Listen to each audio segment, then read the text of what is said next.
Shalom sahabat Bible Study, selamat datang kembali di program Bible Study.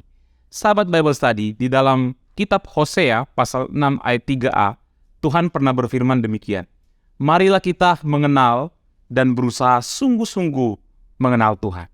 Nah, cara kita untuk mengenal Tuhan adalah dengan cara mempelajari Alkitab dan menghidupinya. Dan sahabat Bible Study harus tahu bahwa Bible Study ini adalah salah satu cara untuk kita bisa semakin mengenal Tuhan.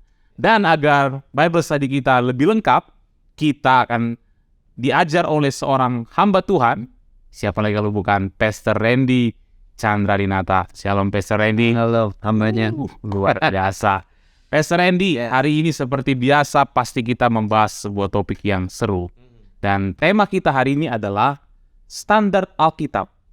Ini boleh atau tidak?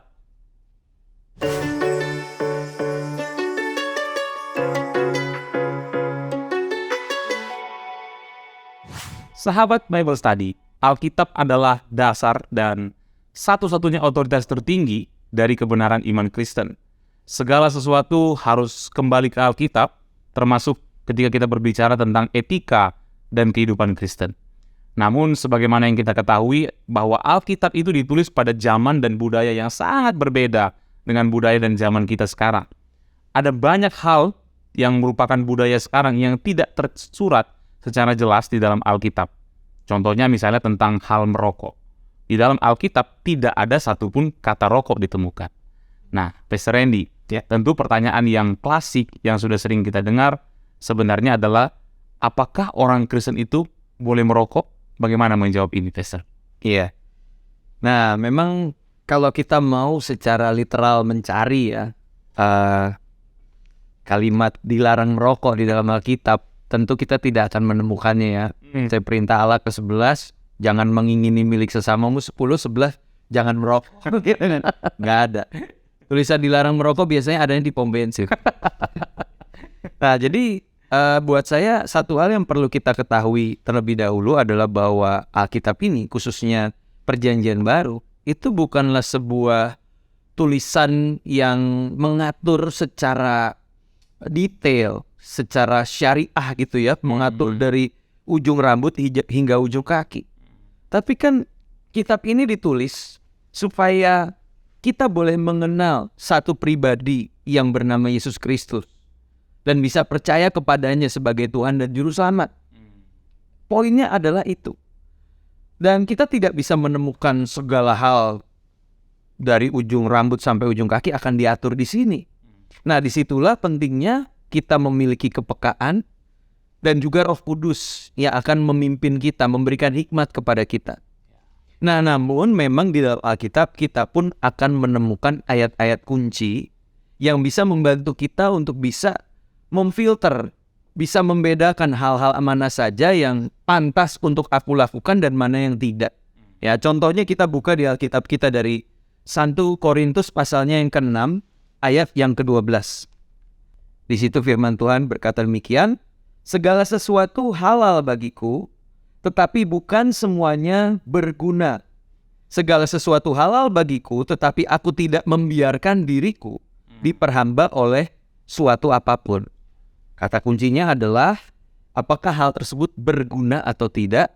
Dan yang berikutnya adalah apakah hal tersebut membuat aku diperhamba. Dalam hal ini misalkan rokok. Katanya kalau nggak ngerokok mulutnya asem. Akhirnya apa? Ketergantungan. Kalau nggak ada rokok kayaknya hidup nggak damai. Nah, itu kan bisa jadi pertimbangan. Ya. Lalu di 1 Korintus 10 ayat yang ke-23 ya. Bunyinya demikian. Segala sesuatu diperbolehkan, benar, tetapi bukan segala sesuatu berguna. Segala sesuatu diperbolehkan, benar, tetapi bukan segala sesuatu membangun. Nah, pertanyaannya, dengan rokok, adakah sesuatu yang dibangun di dalam diri kita? Apakah dengan kita merokok, maka iman kita kepada Tuhan akan semakin meningkat? Apakah kita berpikir, oh ini namanya korban bakaran nih. Tuhan, ini serangga gitu kan. Kayaknya nggak begitu ya. Jadi balik lagi, sini bukan soal boleh atau nggak boleh, tapi tadi berguna atau tidak. Ya, tentunya bicara soal berguna atau tidak, selain pertumbuhan iman kita, itu juga berguna secara logis aja untuk kesehatan. Ya nggak sih? Apakah itu akan membuat tubuh kita semakin sehat atau justru sebaliknya? Sedangkan di bungkus rokok sudah jelas-jelas terpampang. Merokok dapat menyebabkan berbagai hal-hal yang negatif. Nah, oleh karena itu kita perlu memiliki hikmat yang daripada Tuhan, mau belajar untuk dipimpin oleh Roh Kudus. Sehingga kita bukan lagi orang-orang Kristen yang sekedar membaca Alkitab untuk mencari pembenaran. Ya mana nih ayatnya nggak ada kan, berarti boleh dong. Tapi kita diajak untuk menjadi pribadi yang dewasa. Pribadi yang bisa menentukan mana yang baik, mana yang tidak baik. Dan itu berdasarkan pimpinan dari Roh Kudus. Satu ayat lagi dari 1 Korintus pasalnya yang ke-10, ayat yang ke-31. 1 Korintus 10 ayat 31. Firman Tuhan berkata demikian, aku menjawab, jika engkau makan, atau jika engkau minum, atau jika engkau melakukan sesuatu yang lain, lakukanlah semuanya itu untuk kemuliaan Allah. Waktu kita makan, untuk kemuliaan Allah. Waktu kita minum, untuk kemuliaan Allah. Melakukan segala sesuatu, apapun itu, bekerja, membangun rumah tangga, beraktivitas, segala hal, lakukanlah itu untuk kemuliaan Allah. Nah, pertanyaannya, rokok, apakah itu berhubungan dengan kemuliaan Allah atau tidak? Nah, masing-masing sahabat Bible Study lah yang menjawab di dalam hati masing-masing. Luar biasa. Pastor Randy tidak berani menyimpulkan kelihatannya. Bukan ya? Sudah cukup jelas tadi dan kita sudah bisa menyimpulkannya sendiri. Pastor Randy masih berhubungan dengan rokok nih. Pastor. Ya, rokok itu kan kita tahu berbahaya. Tadi Pastor Randy bilang di bungkusnya pun sudah dikasih tahu bahwa itu berbahaya. Nah, pertanyaannya bukan bicara tentang boleh merokok atau tidak lagi. Ada pertanyaan yang nggak kalah penting juga, Pastor. Bolehkah orang Kristen bekerja di perusahaan rokok? Oke. Bagaimana, Pastor? Bolehkah bekerja di perusahaan rokok ya? Tentunya tidak masalah ya. Kecuali mungkin kerjaan dia adalah jadi tester rokok. Sama aja dia jadi merokok ya. Perokok juga ya. Nah, tapi ya tentunya bicara soal pekerjaan di perusahaan rokok kan bisa macam-macam ya. Bisa di bagian pabriknya, di bagian finance-nya dan sebagainya. Mungkin ada juga bagian kerohaniannya mungkin. Kita nggak tahu ya. Tesnya keduanya ya. Supaya Tuhan berkati itu bisa. Nah, tentunya kan itu sebenarnya pada prinsipnya bukanlah suatu masalah. Ya, tentunya selama jenis usaha ini dalam hal ini adalah perusahaan rokok, itu adalah sesuatu yang legal, sesuatu yang diakui oleh pemerintah. Ya, dan sebagai seorang individu di dalam sebuah perusahaan, ia bekerja dengan baik, dengan penuh integritas. Ya, dia tidak mencuri, tidak korupsi. Serta dia terutama ini ya, biasanya perusahaan rokok identik banyak rokok, akhirnya dia tidak bisa mengendalikan diri. Ya kan? Selama dia bisa mengendalikan diri untuk tidak terjerat menjadi seorang perokok aktif, saya pikir itu bukanlah suatu hal yang masalah. Nah, kita tambahkan dengan ayat Alkitab ya untuk meyakinkan kita. Dari 2 Tesalonika 3 ayat yang ke-7 sampai 12. Ini bicara tentang pekerjaan ya. Bagaimana seorang anak Tuhan itu harus memiliki tanggung jawab di dalam kehidupannya. Dalam hal ini adalah untuk bekerja.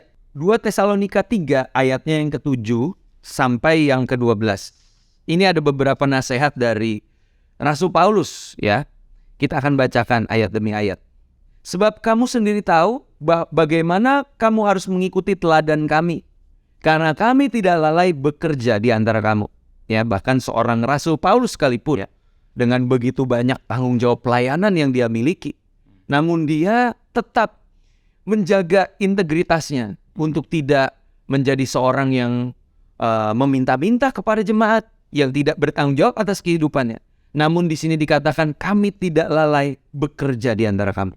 Ya. Lalu ayat 8 dikatakan, dan tidak makan roti orang dengan percuma, tetapi kami berusaha dan berjerih payah siang malam supaya jangan menjadi beban bagi siapapun di antara kamu. Ya, sekali lagi Rasul Paulus menegaskan, bahkan aku sekalipun yang di dalam pelayanan itu benar-benar all out, ya, aku 100% terjun di ladang pelayanan. Tapi dia menyatakan dirinya bahwa aku tidak makan roti orang dengan percuma. Dia tidak mau, tanda kutip bahasa itu aji mumpung. Ya mentang-mentang saya hamba Tuhan, ya support saya lah gitu. ya memanfaatkan posisi gitu ya untuk mendapatkan kebaikan orang lain. Enggak, tapi Paulus bilang, aku juga berjerih lelah ya sama seperti kalian gitu ya, supaya aku tidak menjadi beban bagi siapapun. Ayat 9, bukan karena kami tidak berhak untuk itu, melainkan karena kami mau menjadikan diri kami teladan bagi kamu, supaya kamu ikuti. Walaupun memang seorang hamba Tuhan ya di tengah kesibukan pelayanannya untuk kebutuhan jemaat, untuk kemuliaan Tuhan, dia tidak punya banyak waktu untuk bekerja. Tapi sekali lagi Rasul Paulus katakan, bukan karena kami tidak berhak untuk itu, tapi kami mau hidup kami jadi teladan. Kalau saya adalah seorang hamba Tuhan sepenuh waktu yang bisa habis-habisan buat Tuhan aja, saya masih berpikir untuk bekerja dan memenuhi kebutuhan saya tanpa perlu membebani siapapun. Masakan kamu yang punya pekerjaan yang harusnya bisa bekerja secara normal, kamu bermalas-malasan. Nah, ada teladan dari Rasul Paulus. Lalu di situ dikatakan di ayat 11, kami katakan ini karena kami dengar bahwa ada orang yang tidak tertib hidupnya dan tidak bekerja, melainkan sibuk dengan hal-hal yang tidak berguna. Wah, ternyata kaum mager itu udah ada dari zaman Rasul Paulus ya. Kaum yang tidak mau bekerja, malas gerak gitu kan, bawaannya rebahan terus gitu. Nah, tapi diingatkan oleh Rasul Paulus untuk mereka juga bertanggung jawab atas kehidupan mereka.